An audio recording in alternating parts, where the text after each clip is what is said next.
Walker ɛno nso wobɛkyɛ ma adwene de afa ho ɛne pii no a Ɔrepa radio ɛyɛ Facebook Ɔrepa radio Facebook kyerɛ wadwe fafa hɔ yɛbɛgye bɔkɔ wɔ ha ne yɛde ho dwuma sɛ deɛ tia de pɛpɛpɛpɛ yɛda mo ase yɛdeɛ no obi atie saa bere wasɔre a ɛne aseda ne yɛde gu so ma nyankrompɔn wɔ kyerɛ sɛ wahwɛ yɛ so ama ade pa akyeɛn ne asan ɛhunu ɛnɛ dafoa yi sɛ 31st deɛ a abusua ɛyɛ nika sɛm ɛwɔ 2020 mu ɛno no wɔ sɛdeɛ meka no Ɔrepa radio Ɔrepa news kyerɛ wadwe fafa hɔ mɛgye wɔ ha no mo no mɛgye ho dwuma sɛ deɛ tia de pɛpɛpɛ bere pa mu dwa mo atia bɔboa no korɔ bia santenie na yɛnhyɛ nsɛm no ase ɛma mo Kanema mpani John Dramani Mahama kyerɛ sɛ wɔnyɛ bibia ebesi wɔ mɛyɛ so ndwen kwan wɔ se siehwɛ ɔbɔ adeɛ bɔbrɛ ɛne nneɛma atwa ho ahyia efiri ade bɔ mfiti ase bɛpem sesebra obi anu wɔ Ghana wahyɛ daa so wɔtoto asomdua ase kyerɛ sɛ efiri ene yi esi ɛbɔbra na yɛde ani akyerɛ kaba mi nka bi democracy min wɔ se yakuta mu a ɛba bɛpem saa bere yɛda so ɛde akorɔ afi pibenu dunsia wɔ se ato abawie na ɛkɔba sɛ ɛndi sɛm yikonda no hwɛ yɛ no ɔse wɔ ha na ɔba yɛ ɛbɛgye tomu na so 2020 deɛ wɔtumi sɛ fa yɛ pɛpɛ yɛ bi anhyɛda nkɔ so kana kyikyi abi atwa gu pa wɔ afia ba ɛto nim ɛno ntina ne bia bere bebrebe no na sɛbe ɛnyɛ sɛ bia papa sɛ ɔpa nwa so no mu dɛ na mmom yie mu ntra yɛnti no who are attempting to understand how the Electoral Commission arrived at the results of this last election are being advised to forgo the issue in the interest of peace. We're being reminded that Ghanaians are peace-loving people, and Ghana, unlike many other nations on our dear continent of Africa, has not succumbed to war or been plagued with violence. As a former president of the Republic of Ghana, a country that I love dearly, I'm here to assure you that I know what it is to act in the interest of peace. I've always done so without reservation or hesitation. I know what it is to contest an election and to have the good people of this country choose my opponent to serve as their next president. I know what it is to concede. I have done so before. In 2016, when the election was not called in my favor, I conceded. I conceded in a congratulatory call to my opponent. And then not long after that, I conceded in a public address to the good people of Ghana. I conceded not simply in the interest of peace and democracy, but because I respect the will of the people. I did then, and I still do now. So when I say that I will not concede this election, please know that I'm not taking this decision lightly. Understand that it's not because of a desire for power, but because of a dedication to principle and a commitment to democracy. Based on the irregular and inconsistent results that were reported, I have reason to doubt that this election was not free, fair, or transparent. And without those fundamental pillars in place, how can any of us be sure that the results announced truly represent the will of the people? Kanema mpani John Dramani Mahama nsɛm na atwa agora busuafoɔ de ato dwa sɛ ɛsɛbe adeɛ no baabi a ne ani kyerɛ yɛ no fimpi bia no ndusia to abawie yɛ ɛna wagye tum bɔkɔ waben ɛwɔ abatoɔ mu waben ɛwɔ amanyɔsɛm mu afei susu koraa no sɛbe wani mampani pɛn no nti ɛnyɛ biribi a te saa sɛ bi a anka abatoɔ yi wɔntimi yɛntwa soɔ no nso otimi no sɛ kana kyikyɛ bi akɔ so nwiamu bi akɔ so yɛakɔ amana kɔdi baabi nti na n'ani abere ne ho saa na no wakyire ɛna wɔsan de wɔatua soɔ kyerɛkyerɛ nsɛm mu kyerɛ sɛ kwan ya ne yɛfa so kora bire bi atwa mu tietia nsɛntwerɛfoɔ fa ahodie soɔ de adeɛ yi ne titiriwa ne yɛtetete radio so te sɛ ani ne ani ano ne adeɛ no nso no na wɔde abakɔsɛm kakra atu dwa fa ho. You know a Ghana in which every 4 years the citizens go to the ballot box to exercise their right to choose their leaders who they believe will serve their best interest. You know a Ghana in which the baton of power has been passed graciously and without incident from one party to another. A country with hundreds of radio stations and dozens of newspapers. A country where citizens can openly critique the performance of their elected officials. A country where they can protest peacefully and without fear of punishment. It is a Ghana that your mothers and fathers, your grandmothers and grandfathers wanted you to know. It is a Ghana that they dreamed of, and some even died trying to make that dream a reality. But also listening tonight are the many of you who remember a different Ghana. In that Ghana, most if not all of those political transitions and social liberties I just spoke of earlier did not exist. The airwaves were not filled with radio stations. There were not numerous newspapers. People held their peace because to complain about the people in power was to risk all manner of reprisals. In that Ghana, presidential terms were interrupted by coup d'etats and former heads of state were executed. There was Kalabule and Operation Feed Yourself, not to mention years of hunger, bushfires, drought, and one economic recovery program after another. Even the Ghana of the Kumipreko demonstrations bear little resemblance to the Ghana of today. We've traveled quite far as a nation in such a short period of time. The road has not been easy, nor has it been absent of obstacles. And that is why our beloved nation Ghana is often referred to as the trailblazer on the African continent. Enti na chese Ghana eba be gini dia be bo no samrani nyina no eye kwan ya fa so ya toto ye ho enti se bere bia na atwamu a enipa etietie fa hodie so de ade a sentrofo ne enia no ene obi atumi eka etra radio so TV so church nsem susu gu democracy tam ni ade church adwen chese democracy kamam kam ni ewom dia chese JDM ese sabe ono so ho kwan se bibi ni no ntiase a ene ne krakrakra mu so no wo kire se wonim ni ntia wo kokoto anase emponani abre se ma mi je mensa ebehwe abra ye sentrofo bi san sa dan nani abra san kade wo ntwa so no se we se be ye ada chibi e di fa ye bebentra. Some people have asked me what I hope to gain by challenging the results of this election. Let me tell you, I want perhaps the very same thing that my opponent wanted when in 2012 he challenged the results of that election. I want the removal of doubt. I want for all of us to know that our elections should be free, fair, and safe, and that we do not have to settle for a process that leaves us confused and with more questions than answers. I want a Ghana where institutions of state can be held to account, where we can stand on principle and demand transparency without the risk of losing our lives. When people lose their lives, as 7 people have done in the course of our elections, we're moving backwards, not forward. We're unraveling the very fabric of our democracy. We're risking the loss of 3 decades worth of progress. When today we see armed military and militia in our collation centers and election outcomes declared at the point of a gun, for us who have witnessed our country's journey through all its post-independence travails, we wonder if we have truly exorcised the ghost of our torturous past. We must continue to be a nation in which our young citizens have faith in our institutions, trust the rule of law, and rely on the presence of peace because there is justice. Ghana must be a country where we citizens know and believe without any doubt whatsoever that the way forward is determined by the will of the Ghanaian people, and that we can hold our institutions of state accountable and guarantee that they work in the favor of the national interest and not in the interest of the administration or the person in power. That is what I want. And this is why earlier today my lawyers filed a petition in the Supreme Court of Ghana challenging the declaration of the results of the December 7, 2020 presidential elections made by Mrs. Jean Mensah, the chairperson of the Electoral Commission. I've been compelled to do this because of her clear failure to act in accordance with our constitution. JDM no na chese Mami Jean Mensah wa anya de enwe yie wa anya adwuma no yie ne wiase ade ye kokose chine bi nya dende so hunu na wo ye kacha chichide se ye nchine ye tutu no ho fa nya nkwa akoko gina wa no afa anwadwen enu nti wo se de twagu ya fimpim no ndumienu 2012 ne to abawi MPP ma yuko yewra je kinim tabira asem no na mpanifo te chire ba omianom pink sheet so hunu no mo de go Supreme Court wo se enema bi atwagu no saa no no so na wo ye se be ye ane mbebe da ofan chese saa bere na MPP se wo ane mamu ana ofan ama saa ba no de a ene na afisu de na ankoyie to ono so ntene wase a abusuan di sia ma ekuanura ena wo mo de nkrata akoma Supreme Court se onte on wase afia ba yeto ye no ene nti JDM di animu pa wo mo de akoda Supreme Court a wo mo prince mu dendenden na yewura Peter Makmanu ya afimpem ye no ene aduo no won na no odam to agba no meche campaign manager man PPM ekuonu no ene wase JDM de okan kura de jai ja kura na wanka sakura no se wo ma no a wunya ye ne keka bom anya sakura na anya ye 2020 wujujua mukranti ene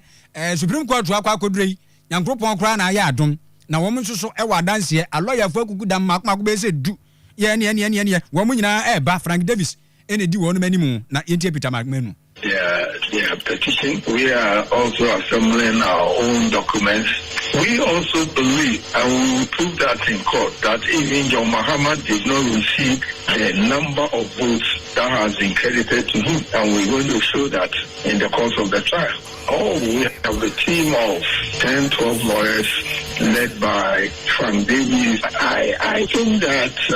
Mahama and his team have lost an election, and they want to tell their followers that they didn't lose the election, so they want to carry them with them to wherever they want to take them to. But the issue is, when we get to the court, it's facts and figures that are going to speak for us. And we have the facts and figures and the law itself to support whatever we'll be putting across. So we are not afraid and we are not scared of Muhammad's petition at all. Oh, plans for the swearing is going to take long. The swearing is going to come on. There's no way the swearing is not going to come on.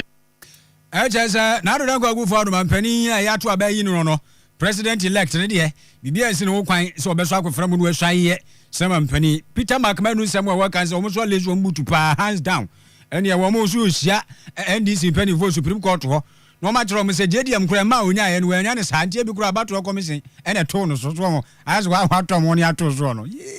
Ghana as a time. And what Peter McMahon was out was said, oh, one day I was a mumapa, and go for Yadum, na Supreme Court to transit, Penny Fue, but transfer, so no. Na fe a misku kura be pimu a so anu na bibia behwe o aresima pa se fa ye be dedi pa. I don't expect anything than a judiciary that is well responsive to facts and figures and the law. And I believe that we have the facts, figures and the law on our side. And the judges will look at that and give us a positive response within the 42 days limit. I mean, 2-3 days ago, at a function at the Danish embassy, Ghana's judicial system was quoted as one of the best in Africa. So why not? And here Peter McMahon. And I'm watching when Canon would Yakotrepa, Pipama Yukumu Chese, 2020 campaign in Jemuno, on another das and Trabono, Ano, also now this Echegu, Nadam Tedia Bedi, Yaw Tossum, you know, second vice chair. I was from Yabato Pestra Soma, Pipama Yuku, Penny Richard Asante, some more can say, Sir, a grata and answer petition. They say, and this way, Cody Jedi and Yakako to Supreme Court, was say, Nifam Babin, or Brebren and Yasepa, who had you, as it here, was you. And your JDM no ankasa kraja to me say be about one when nim kunim so no na so so penche chiremu and if about to commission ho anase empo Supreme Court to no buas no cheche ne memu mfama no na wono so nya na ho ntiase nti kwani a na yewura Richard Asante pa kana asem no de yenti nwe me hu dwi mi ankasa se me kan NDC4 petitioner omudi call Supreme Court enne no na me kan ya me ntiase because from day one after election NDC4 Yura John Dramani Mama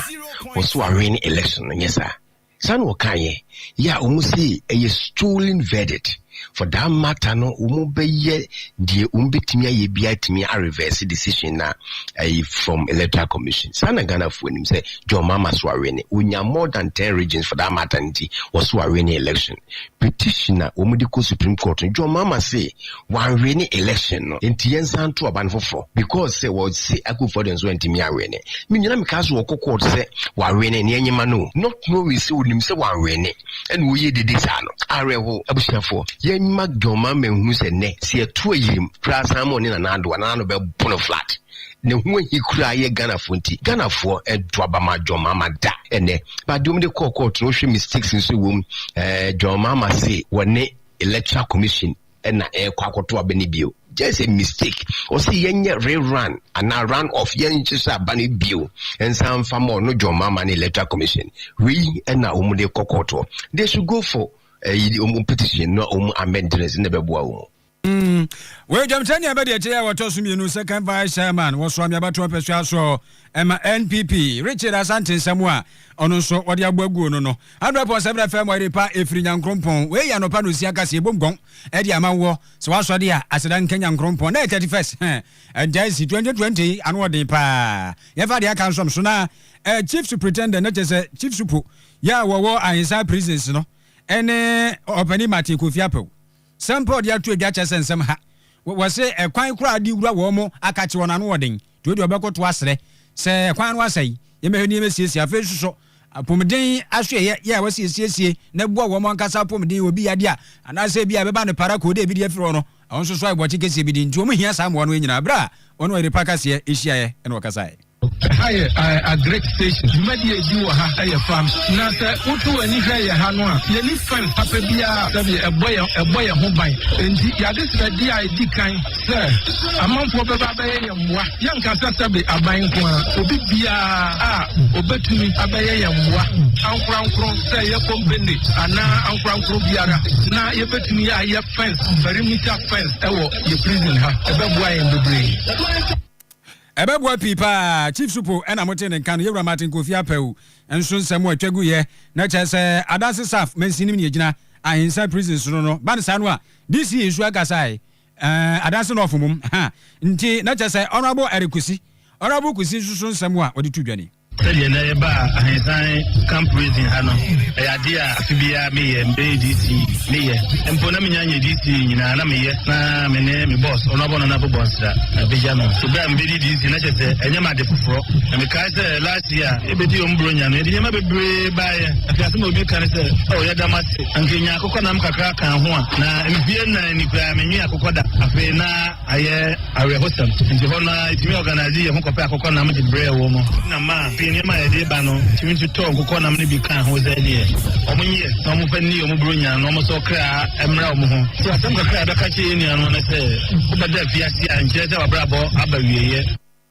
ɛso abrabɔ ɛkɔ na wieyɛ adanse no ɔfne gyina yɛ ne DC honorable Erikusi enso nsɛm wɔn boaboa ne makakra ɛne kɔma ne duafoɔ no a wɔn wɔ ahensan prisons nte ebi ɛno no na wɔbafo nso wɔn wɔ asama nkɛse na kyerɛ asama nkɛse youth for development wɔn de wɔn abere pa so mpuntuo wɔn si mpuntuo na bɔm sɛ dwen so ba akoko nti DC yɛ wɔ hɔ no man mapani na adakɔ akufo no ɛnsan fa adwuma ne ma ne biem ne sɛ nkɔfoɔ ni abere pa wɔn se hɛ sɛbe adwuma no ata na ni so wasansa ɔno bu sɛ tuduro buadu ɛna ɔmo bɔ no so bɔ saa no na wɔpani Evans Dua ya wɔn wodi dɔm no animu gye brɛ no wɔre pa kaseɛ edi nkɔmɔ yɛnti ɔnsɛm ɛbɛ asibe akokɔ na papa yi start soon tabai obi aka bibi a wonti ya mpo de no de mfa ya ho de suban de woni pa bia ho sɛ ne atie bia ne eti ne mumu no ntutu na wɔ sɛ koso wa samanka sɛ ka woni ma samanka sia ka wura bɛ ho sɛ project for 4 years Yamaya 20 kilometer asphalt road. Yamaya Kota road. Keke. And asphalt. I will come. But Saman Kese Babese. It's not even 1 kilometer road. Yeah. Government projects have cost for 4 years. Near the na sank. Kokra sanka. Okay, be better of a yachiao. Okay, be better of a yachiao. 24 kumu. Nana break your money here from. Yes, the other said yes to Mampenina not doing it. Yes, then more fast. Papa will mammy be a sudu. And yet, if you know, yet Any ariko baba you we o man for nsem eno no na chese asama nkese ne ne mpatemu o me se EDC ya ho no o mo mpe no we sakem ene ne mpatemu man na do kwagu for mampani ensan fa ne mabiem o mo hia de kra o mo hia de kwa bia so we eye de o mo de ato edwa na no pɛ de ye Christ ntia ti ase nyankropo aduma ɔkyena enu ye eye first January ye awurade de odi aba beduro ne Ebeneza Asadanka dipa foforo de asim wo no afro na adama da so no afefoforo na adoma da so no afefoforo na adoma da so no ekoyie pa na eba ne sa ho wo cha nu ye no ye bedi e betwe ho pa aro sunflower cooking no yere no an yes ni to aso abo nchichie no abusu ate ase ma me na beji bi kosesi a anope ye bie e wo Bosheba Plaza ya promise ba oba beto oba pa cha ye cha papa bi obo ho na anwo wei na ekɔ nipadua mu a wobon sɛ enna na noa ba besene kɔ so ate be fa fifire ni ba besene kɔ kama kyerɛ sɛ enkwa nkɔfo ha bia emrew te cholesterol so kra wom ɛno ntino udi bia utimi sɛ ju ya me kan me sɛ nkokɔ na face no udi tumi bɛte kyeo ne obɛte kyeo ekɔ yie pa ano de anwa papa bi nie Aro sunflower cooking oil pa ntibra ha na ebeje wo dia no pai Bosheba yenye udeni uye boy onse buro nyan ye ne wa na ko ye buro nyan wo tete so na promo nda so gu so enkachi if new year ne nyanzim kyera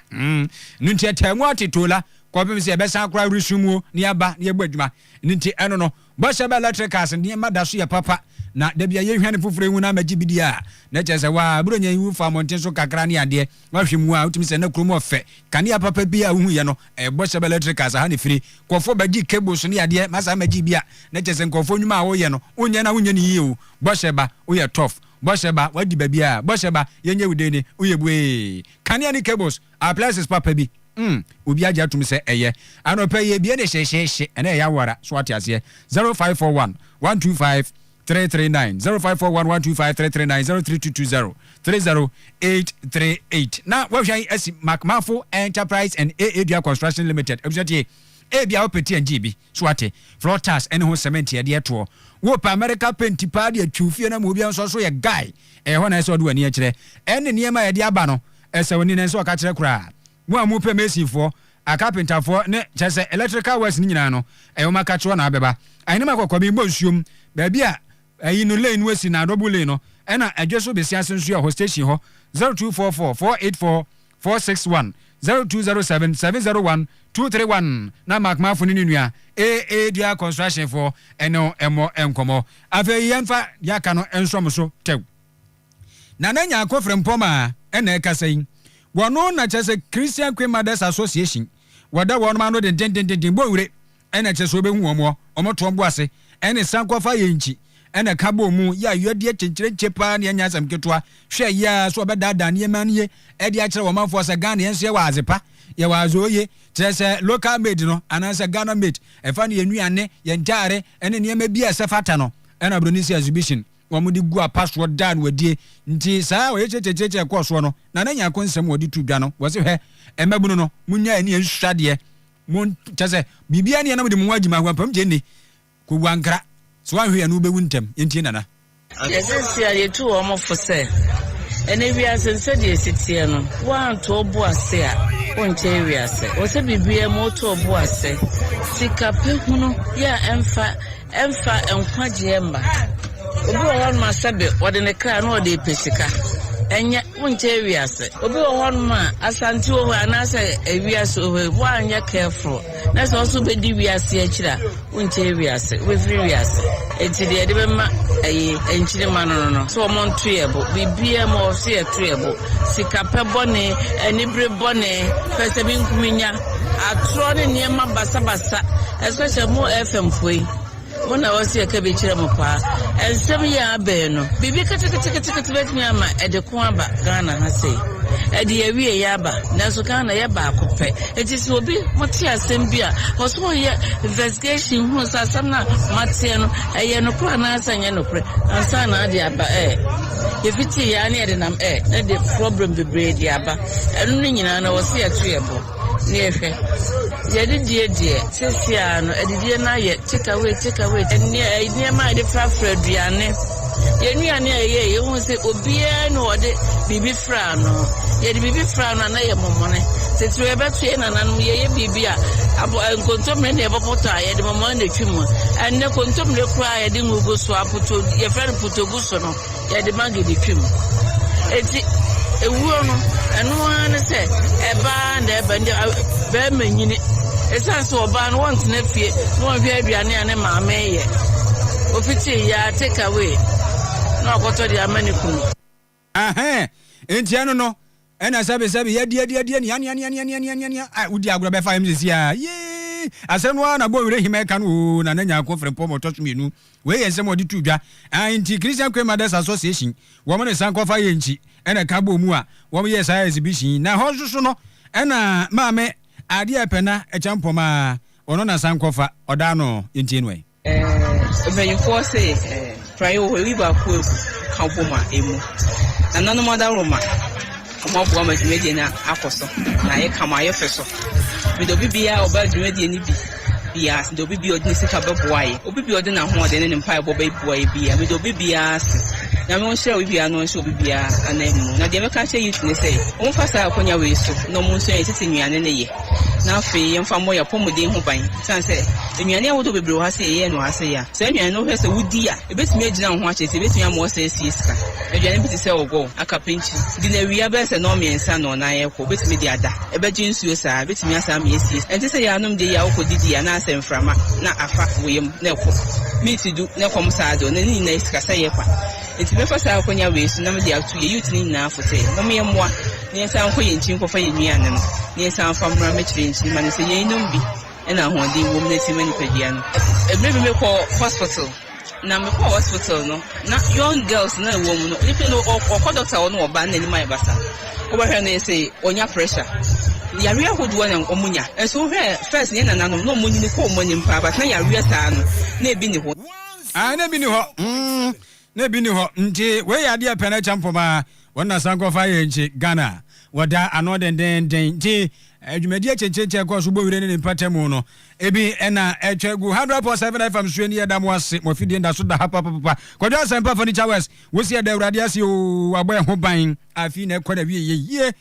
nyankrompo nya wa nkenye animonyam nka di pa wachi adwumayɛfoɔ nyinaa afia frempɔma kwatɔberɛ afia so mache mejo so sekrobia o ma merry christmas pa prosperous new year na yi orepa adwumayɛfoɔ nyinaa so nyankropɔ nhyira yɛ da sepa ne adwuma pa wo se yabɔ ɛnɛ nso nyankropɔ me yɛhunu da foforo a ɛyɛ afi ni da etwato nti animonyam nka ndin da kunsu wo se nyankropɔ aseda kyenkyerɛnkyen nkɔma na enkɔma abiem sɛ ndc sesi o maduru kɔtoɔ na ɛno nso so intimi nsine ma bi ho kwan ɛno no wote aba wo se uhefiri Libya na chia ubia chia PSC ladi so ben edu wosi muofa nana o medase wo kire se ekoyie pa kase no sanso na ma tiwa wosi we are so good pa kenkanfo no wosi goodus enko emfa emaye we de free evidence na ba PKGH woso di aba si ye ne hu 31st afi ai dwaben oyomas wosi awrade wodana se pa Isaku Sabu also say hello mejo so also matche anope uni adwumayɛfoɔ no nyinaa nya nsɔre nka twetumi do aba Orepa radio na yabo mu gon de amawo ɛno no na yankɔ adwusu jamase na kyerɛ empatamu hɔ no wɔmanfoɔ bi akeka sɛ langasefo etuoma nipa na sɛ wɔmanhwɛ yɛ ne ɔm de si ɔmo nso betwa papa no ba besia na kasa mama vida yentie no Christian saw me and in the 1 year who could in the year, and yes, who then Pabe, now for first almost a pump of the last lady, almost dear, by 4 more than they will be any almost believe I don't want the council as a man, Pano, the line and Pano Marco. The first visiting for police friend, my estate to I think they have to that almost to really see. And the people one line be at that some now na yational enti omo de omo ko solution in please come that can see and want it and I thought obi abon so e di enti na se obi kran pe di ewu a mo de be fata pan so di abono di anko patene to ba ko na to na di na se kan ati o ya bi ya yes, press conference saying, man something. This take time to and my name started. If I test a severe toy, or he may and or fast food, we are so one year father, and Sam Subaco. And so I'm coming, now, Yasu show me with this man, and Tiano, but Sanavia, name is sensitive now. Almost come, no woman, a quite new, almost sweet, but it seems say a way, which is if you are unfortunately million America. Where present, yes, to be my just as yes, you feel if you are no one brain on fire, this is not here. And just as a man who crab wolf, I was just so Jamasan and Patemums. Hey, is it Dr. as a cry? Quabranes or Imprimantas as so. Tomsalangas food to many power way and somewhere. And pay I had decided to pay for him, say, Omumrem, na Omushe, and got some Tisadia, I hear. Na kofa patebribo na aba angelic lady heba clinic ni ebusantie bu ono mo ba no nkwamwa no kra na we sebu ofom ntundimi ntuko hwɛ yie ni ade ayisi wantan enkwofo ya wo agya mesrewo bra ne emwa wo be ma wo kra de wo de na yese koko aye yorodo so wona kra koko kra no emu odu bo moden se obeba angelic lady heba clinic na no so aboawo kro woyam osa wakwati yade pa firisisa yi ho sisa yade wo hu se be ma na bete munyina na bia ba kope angelic lady heba clinic yamwa ye kama pa abrepo yani old market junction edition mu pe 0555 597474 0555 59 5 ne miensa 0555 974745 eno no ena 0244 563 245 yento aso kokori wani e wo special line on bebu awo oni so beda ho ebi kura no a spectacle bi na hia special life for be ni nyina de ama wo fe refreshing bi na ebia se wo ye na se bia corporate IK bi unhu ade ni ye be wa unhu akwa chiri so a unhu ni nyina be hwe ni aboa wo glaucoma e yare fon special line IK on gbadwuma pa ana se ebia OCT VFT ana se test bia pesa wo ye no e ye hwa na abeba ye chira kwan e wadum dan no best point fo mu no hwa na ye hye e ben mekom ya e na Katie Ansolasa building Dr. Mensa 0264901891 0559 809-090. Abdul Fosu Malik ko say best news kase ni koyie kase ni mu de seye anopa no nsia bremu kase ne boaboa no ne de asi baabi ene ya wada ya damu nyina aseda kase no ene de ma twedi ampo nyankrompon ene eye December 31 2020 na enyo no na aya o ma Israel nka nyankrompon aboa ya fi mu papa dom no so dodo no akonse do nyankrompon fo kra ensie yie ene se wame yehu ene 31st no eche se bibia wo bia no aseda chenchenchi ene ebehwe de agu nanimu enti sia ya nwumere na yefa de aka bia no emeso so enim se ene 31st night ai na ekra ta bi nam social media platforms no so se opani kwasinti ya do ani kiremu o fomna ne mpatem o ya MPP chairman or resign or the dibre ato security social media platform tie behwe ne adom suko anwumere mu ntwa yen de won bia no ye de ebeba no nsia birim kase ebo no nti dwa mo aten ene ye adwuma nyina aboaboa no kama korea ne semfo anopa dwodwo wa gba adwuma papa wura kunso abo server room ho ene chief driver an wo twimi wia no asan ba bebo machi adoma no pai nti tiku ono so egba ha kro bia sante ena mote me nka adumidumia ne anwumere ebehia e ma mu nyina Merry Christmas and prosperous New Year.